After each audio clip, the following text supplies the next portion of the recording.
you're an international student applying to U.S. universities for undergraduate or graduate studies right now, this video is sort of an advice against coming to the United States to study under the current circumstances.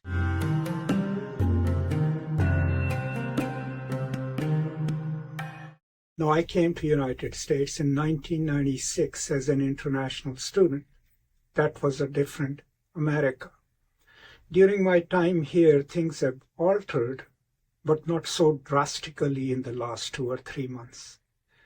Right now, the scenario here is that over 500 student visas have been arbitrarily canceled.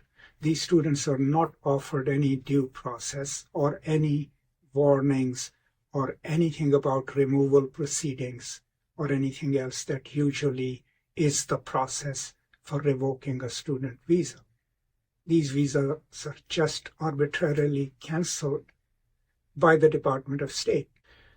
So if you are a student and you've applied here and you come here, you're already taking a huge financial risk. You're spending some of your own money. You probably get some scholarships from the universities. And your hope is either to get a good degree and return to your home country, or, as used to be the case, if you're highly qualified and exceptional, you will be offered jobs in the United States or in the corporate sector or in academia. That is what made coming to America an alluring prospect, other than United States having some of the best universities in the world.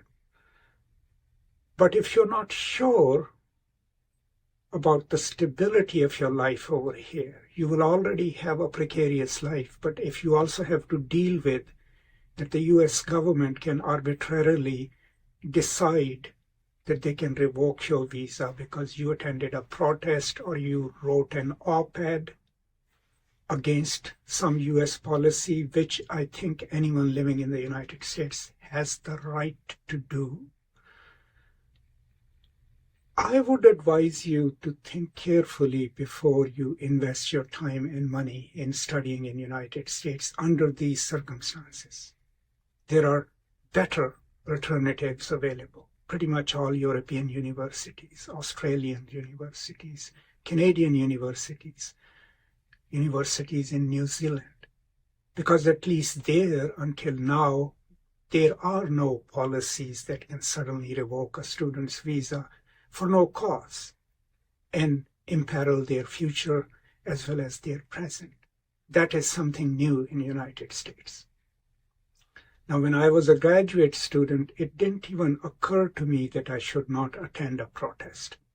I remember when Bush launched the Second Gulf War, I was at Florida State and I was part of the student protest. I didn't have to cover my face. I didn't have to worry about being targeted because that was a different kind of America, even though it was post-September 11. So I would say, think carefully. Why is it so? Obviously, the Trump administration knows that they can go after people who are in a weaker position, people who are probably not legally represented, people that they can target to make a statement.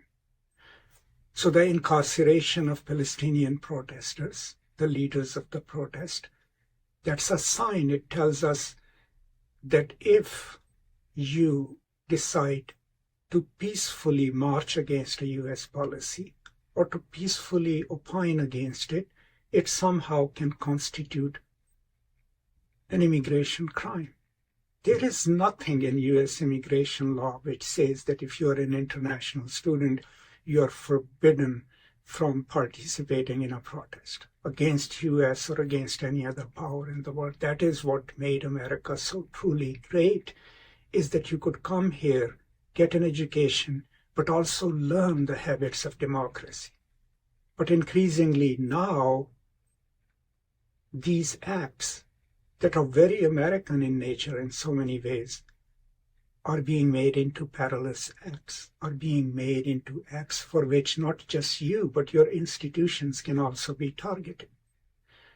Right now, at the university where I used to teach, University of North Texas, according to my understanding, more than 27 student visas have been canceled.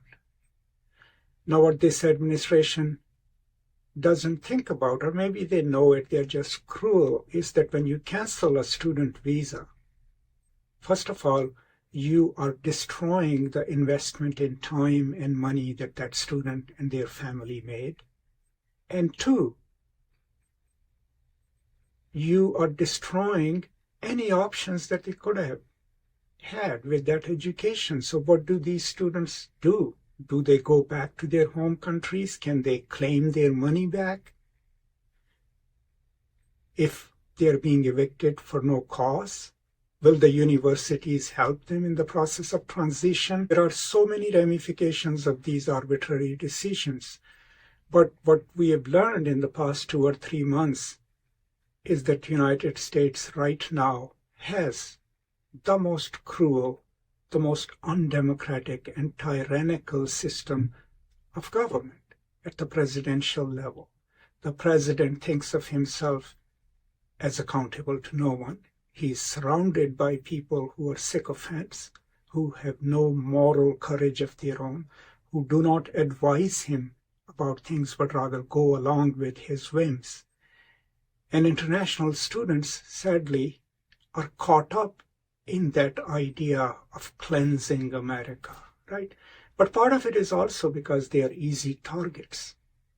Trump and his ilk can target international students and claim victories. It's like claiming victories on someone who cannot defend themselves, that these are cowardly policies and cowardly acts. But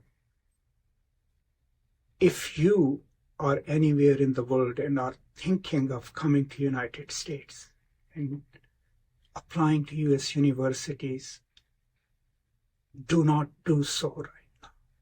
No matter what prestigious program you can get into,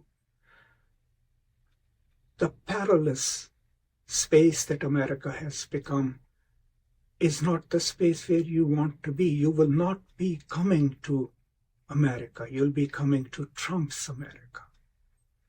And chances of you being targeted at the immigration desks, but also over here, are higher than if you go to Canada or if you go to Australia. At least there, they will follow the law. They will follow the rules that they themselves have set up and not just evict you or disappear you or come and take you to an ICE detention center, which has happened to students who had the courage to have an opinion about the Israel-Palestine conflict. None of these people were inciting violence. None of these people were supporting violent regimes. They were just supporting the Palestinian people. But we have learned that they cannot just arbitrarily be picked up and detained. Even some judges think that thinking against the U.S. policy in itself is a crime, or speaking against U.S. policy. That is as un-American as you can get. But that's the kind of America you will be entering if you apply to U.S. and bring your money here and spend your finances with no assurance that your visa will not be cancelled. So keeping these uncertainties in mind and keeping in mind that America increasingly is becoming more and more intolerant of differences, I think under these circumstances, you should take your expertise and your money elsewhere. If America wants the world's talent, right, which you are, it has to deserve it. It has to earn it. It has no right to it. But if it cannot treat people like us or people like you who might add to American diversity and American greatness, so to speak, if they can't respect your rights, they should have no access to your talent and your brains and what you can do and bring to America. So that's all I wanted to say.